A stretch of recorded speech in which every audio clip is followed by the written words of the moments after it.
everyone, Pete Tiliakos here, and welcome to a very special edition of the Source Podcast by DailyPay. We're live at the Super Bowl of Payroll, the Payroll Org's 41st annual Payroll Congress, the largest payroll event in the world, where I had the opportunity to sit down with leaders from across the industry to discuss the latest trends and challenges shaping the modern payroll experience. So welcome, Danny. Good to see you, man. We're here at the Super Bowl of Payroll. Yeah, super excited to be here, Super Bowl of Payroll. I always think we might get in trouble with the NFL, so hopefully they're not listening. You can just call it the Superb Owl, and you'll be good to go. Great event, PayCon, the annual event. I call it the Super Bowl of Payroll, but jokingly, but it really is the epicenter of where payroll is being, I think, advanced in this room from a thought leadership and a discussion perspective. There's so many great products and discussions and learnings, and I think this is where it's at, right? Yeah, it's really great. You can come in and you network really hard. You're going to meet some great vendors, and it's really how you're going to see sort of the future of payroll. And there's so much innovation that's going in and so much money being poured into payroll and HR right now.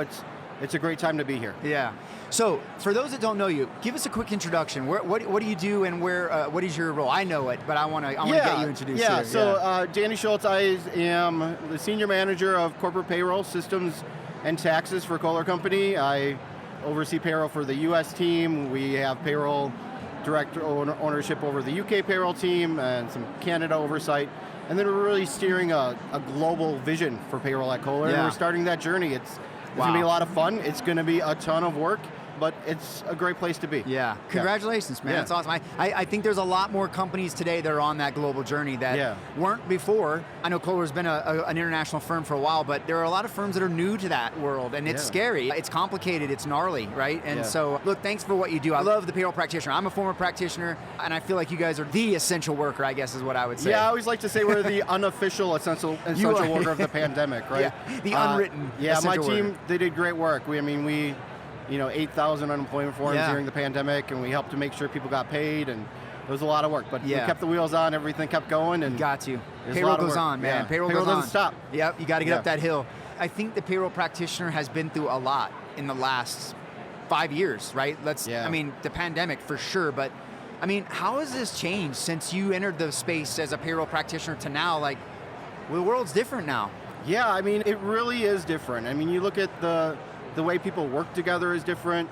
My team entering the pandemic in the US, everybody was on site every single day, right? And we had really more defined, siloed roles, and we've really changed a lot of that. And it's been great, as you're shifting in from a mental health awareness. It's good that, at Kohler, we're looking at that well, and we're putting the money in, and we're making sure as a leader that, I have check-ins with my employees to make sure they're doing okay. Yeah. It's okay to not be okay. It's okay to take some mental health time away, and it's making sure that there's no stigma there. Yeah, that's a great point. And I think that employers, not just from a productivity perspective, but just from a humanity perspective, right? They have to start investing in the employees' well-being and life balance and that total wellness, right? You mentioned that, right?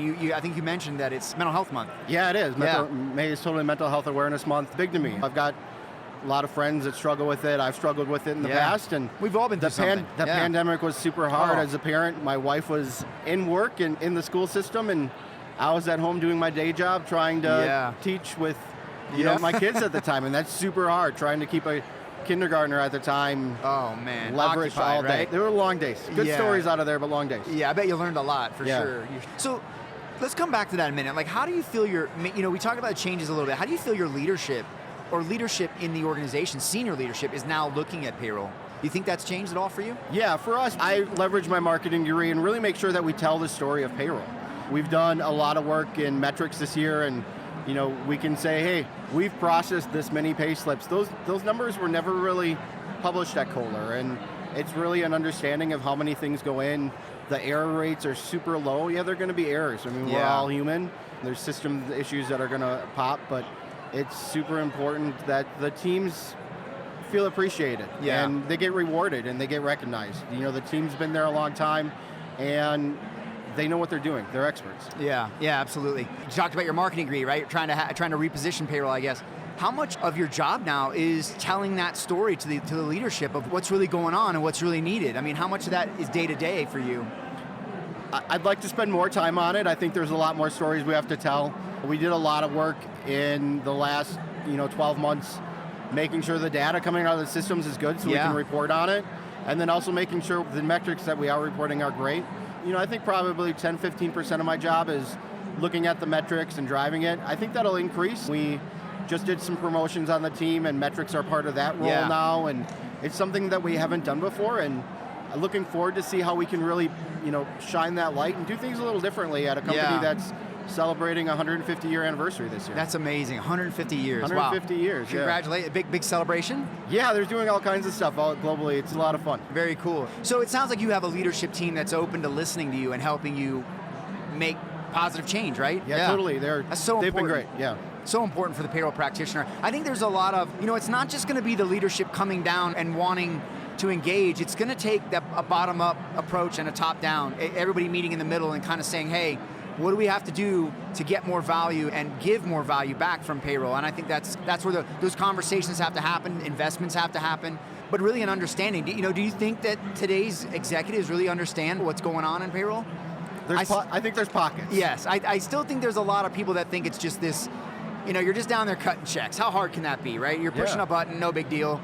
You're hanging out, right? I always like to say it's, it's the big easy button, right? We have one in payroll. Yeah. It's a big easy button, but in order to push it, it's got to be the certain time. You got to turn it the right angle, push it down a quarter inch, turn it back the other way, and you get it eventually. But it's just one big push, and that's very complicated to push. Yeah, absolutely. So talking about the wellness element, right? This has become very, very prevalent for so many reasons, right? With the mental health, the financial wellness, all that, right? And you look at things like earned wage access, right? We're here with DailyPay. My work, in my research as an analyst, I see so much impact to the organization that has nothing to do with payroll. It's almost negligible to payroll. And the impact is so much more on the other side of the fence when it comes to talent and retention and things like that.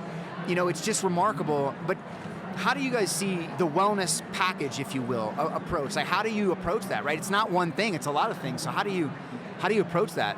Yeah, I think it's a concerted effort, and it's picking up the right pieces. I'm a big fan of DailyPay. Yeah. I like and EWA and what everybody's doing. I think it's super important. Employees should be able to access money that they've already earned.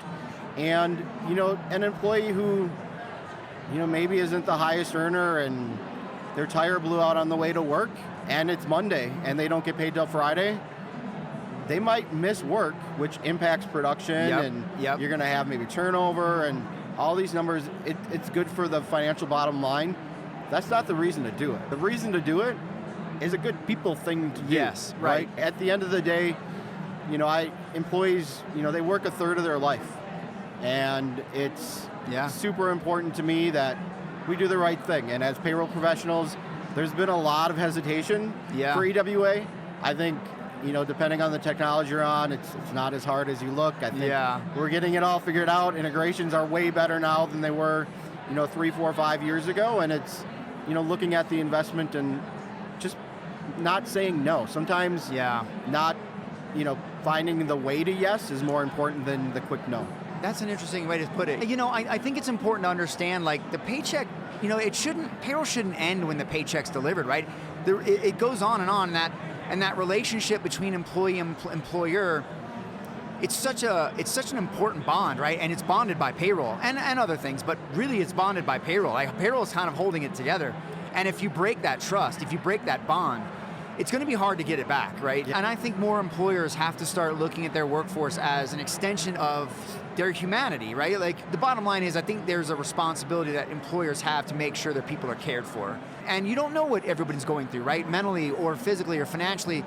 We're all going through something, and to be able to give people the empowerment to in a dignified way to address issues in their world, I think is phenomenal, especially financial issues. Yeah, I mean, and some personal stories about this for me. Like, I grew up in a trailer park, and I didn't have a lot of money growing up. I was a first-generation college kid, and I didn't have the greatest financial success when I came out of college. I graduated, and maybe I shouldn't say this, but I graduated 450 credit score, right? And I was in some bad spots financially, and I can tell you my credit score is over 800 now, but when I graduated, there were days where it's like, which bill do I pay? Which late fees less?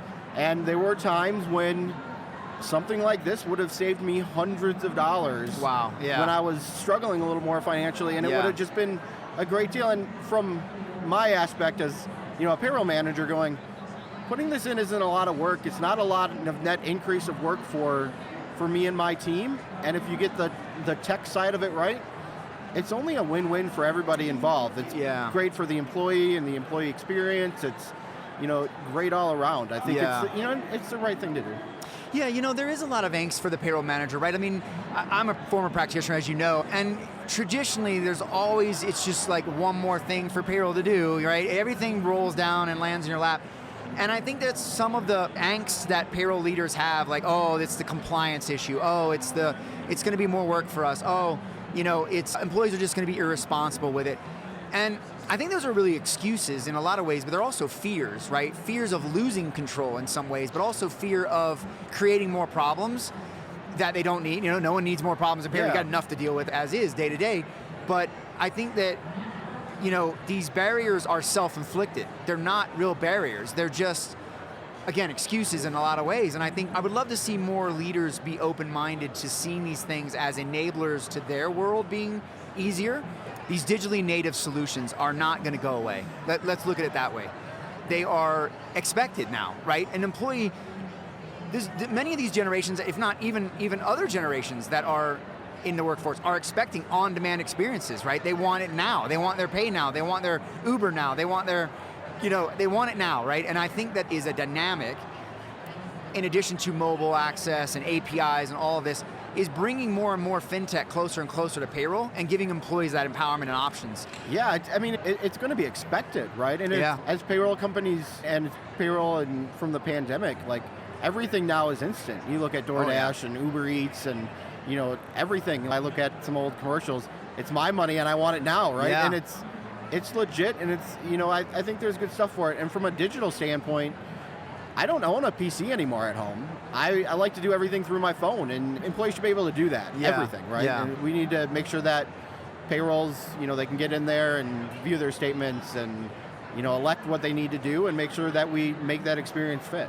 Yeah, I also think, just kind of going back to what we were talking about leadership and the way payroll is seen in the organization, I think culture has a lot to do with the way an organization looks at payroll and the way they engage their employees, and what I mean by that is, I think it heavily influences certainly how they treat people, but the way in which they look to solve things, right? And I think that the earned wage access is another way to solve potential problems and also, not just for the employee, but give the payroll manager a lever for solving challenges, right? Same day payments to California, for example, or checks that can't get there because a snowstorm, or right? You could go on and on with use cases in payroll where you've got to get a check to somebody immediately, and it's not about I didn't get my pay, it's about I need to compliantly get you your money, and that's refreshing for the payroll manager. Yeah, and that's where EWA is doing a great job, right? Yeah. It's driving direct deposit adoption, and at Kohler we're over 99%, so that's really great. Awesome. But yeah, I'd like to get that extra, 0.5% there. It'd be great. But in the meantime, for us, looking at a tool like Cycle and pushing payments to people if they're on the platform, it would be super helpful, and it's just another way to provide great experience. And the other thing from payroll practitioners that these programs do is it helps employees really understand their pay, and they're going to know that if I pick up this extra shift, it's going to increase. They're also going to know that, hey, I was on vacation, but my vacation maybe wasn't entered because it doesn't show a balance that I have in DailyPay, and so it's going to help reduce your error rate and provide a better experience for employees. Yeah. I think research shows that employees will, accept one payroll error, but you get 2 payroll errors, they're gone. Oh yeah, and trust turnover is broken. Turnover is something that nobody wants to deal with, and you don't want to lose great employees and hard workers over that. Oh, agreed.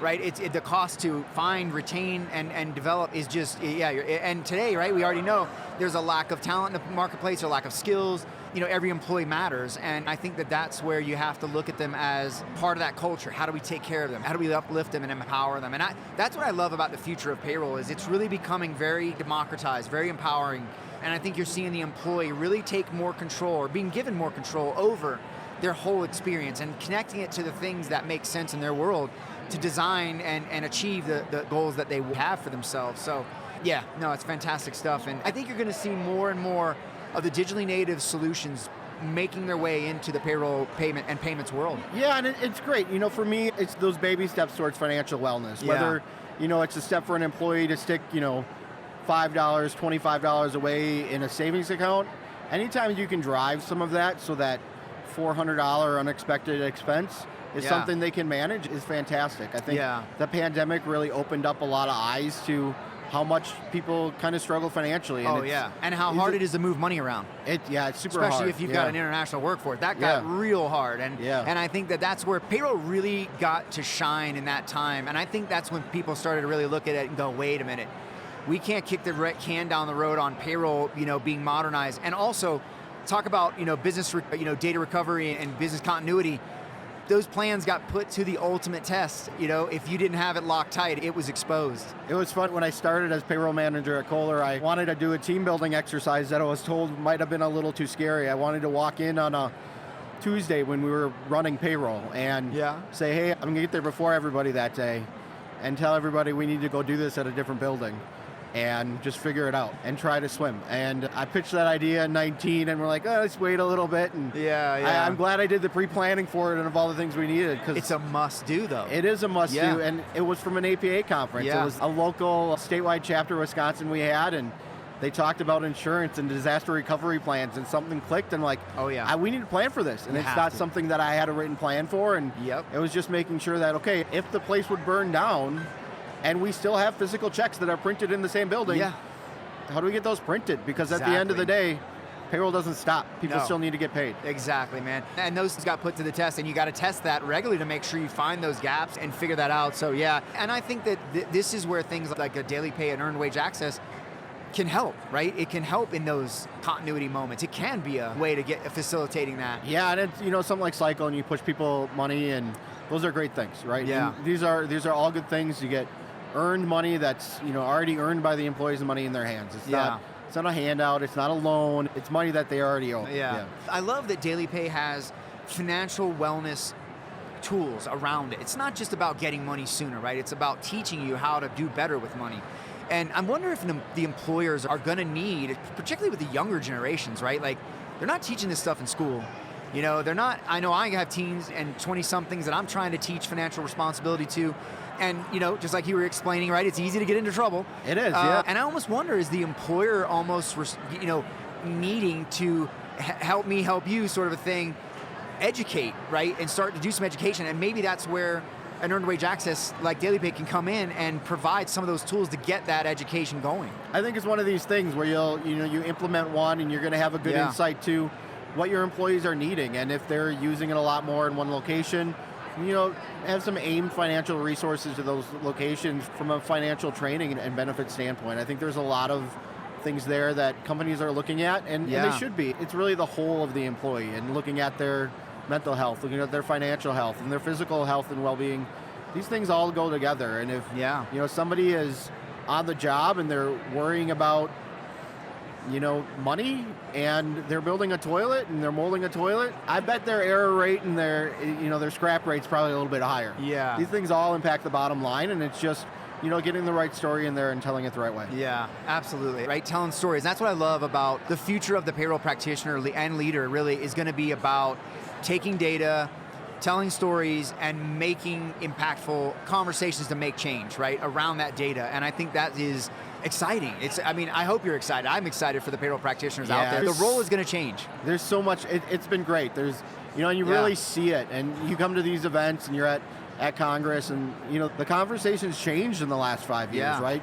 We're a lot more digital than we were. We're a lot more accepting of new technologies, and I think those are all great things, and it's only more great things to come as we get more used to change. And it's okay to change. It's scary sometimes, but these are the right things to do. So it's constant in payroll. And you know what? I think that the payroll practitioners and the leaders of today are really, there's a lot of anxiety around ChatGPT and generative AI, and it's going to knock out, payroll, this, that.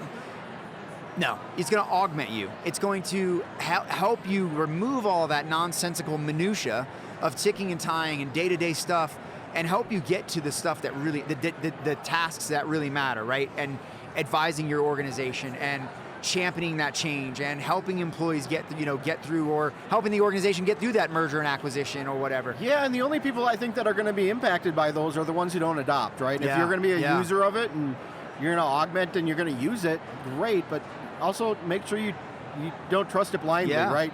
And that's No. one of the things. No, It's no. still learning. Yes, yes. Still old. I think. Yes. I think they're up to 2001 maybe on some of that, and they're great tools to leverage as a starting point. It's just another point of data. Yeah. And it's going to be interesting to see where that goes in the next 2, 3, 4, 5 years. It's exponential growth and the amount of data, and just it's going to be great. I think it's going to be a blessing for the large language model capabilities, going to be a blessing for compliance, right? Sorting down all of this law and saying this is what you need to do or this is what you need to know is going to be super. And what I was kind of getting to there was the payroll practitioner has a lot of soft, I guess you could call them, skills that are going to be very valuable in the future, especially once you've got AI doing a lot of the work, let's assume.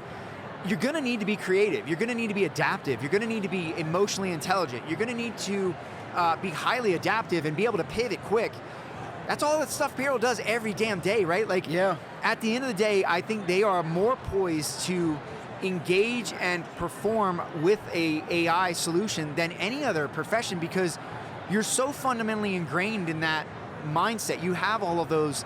I was looking at if you've seen the World Economic Forum's jobs report that just came out, they've got this chart of all the skills you're going to need in the future. And I was circling all the ones payroll are best at, and they were all in the top quadrant. And I was like, this is great. And I think that there is a fear and look, we're humans. We're all going to do this, right? Oh no, my job, right? We're going to panic. Just like earned wage access. Oh no, constructive receipt. Oh no, this, that. Excuses.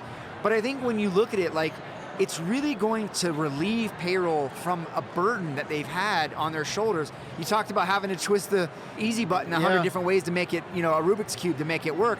That's not going to be necessary anymore. Now you're going to have that time to get that seat at the table and actually make an impact at the table. And I love it. I just love it, man. Yeah, and it's going to allow us to focus on more things and deliver the value. The data we have is a gold mine that's untapped in a lot of companies, and it's driving that. You're going to be able to use absence trends to track and look at employee turnover and connect all the dots, and it's really exciting to see where all this is going. I used to dread and we had a modern system. I used to dread when my CFO would come or the controller would come to me and say, I need a report for this, this, and this. I was like, oh no. Now it's so much more. It should be, if you've got the modern stuff, right, the modern technology, it should be so much more on demand and pushed and insightful and augmented, that I think it's going to be very, very refreshing for what you can do with it, the power and then from a payroll standpoint, if the data is easy to get to, you can present it in a way that might be better visually for them, and it really tells the story better. It all goes back to stories, right? And you're going to tell that story in an easier to communicate way. Yeah, absolutely. So look, this has been a fantastic conversation. I love talking to you. We'll take this offline, I'm sure, but I like to ask one fun question, right? So my fun question for you is, how many of these have you been to? How many payroll congresses have you made it to? I was trying to figure that out the other day, and I think this is in the number 5, 6, or 7 for me. Okay, you've been a few. I've been to a few. Okay. So there's nothing like this. What's your favorite part of Payroll Congress? People. The people. I've got a strong network of national people, and it's that first day walking down the hall, and it's the squeal. It's like, that's somebody running to you, right, and getting that big hug.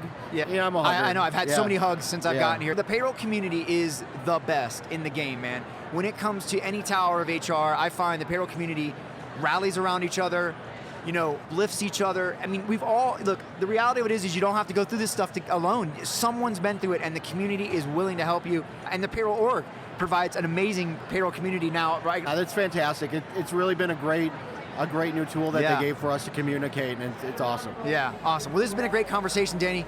Enjoy the rest of your conference, man. Thanks, Take care. It was great. Yeah, awesome. That's a wrap from Payroll Con. Thanks for tuning in.